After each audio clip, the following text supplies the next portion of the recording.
This is the Lone Crater YouTube. We hope this video helps. In this video, I will explain how to make collagen bone broth. First, select high-quality bones, such as beef knuckles or chicken feet totaling 2 to 3 pounds. These provide the best collagen. Next, prepare your aromatics: 1 large onion, 2 carrots, and 2 celery stalks, roughly chopped. Finally, ensure you have 2 tablespoons of apple cider vinegar, which is crucial for drawing out the beneficial minerals and collagen during the cooking process. Begin by roasting your bones at 400 degrees Fahrenheit for about 20 minutes. This step significantly enhances the broth's flavor. After roasting, transfer the bones to a large stock pot. Add your chopped vegetables, apple cider vinegar, and any desired herbs.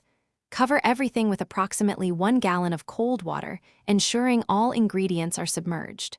Bring it to a boil, then reduce the heat to a very low simmer, letting it cook for 12 to 24 hours.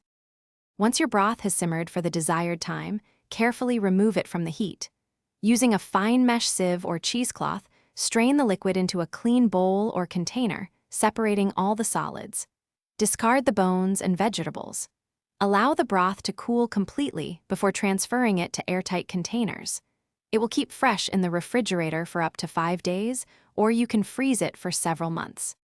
Collagen bone broth offers numerous health benefits, including supporting gut health and improving joint function. It's packed with essential amino acids and vital minerals that your body needs. You can enjoy it on its own, use it as a base for soups, or incorporate it into various recipes for added nutrition. For more details on these benefits and other great deals, make sure to check the description below this video.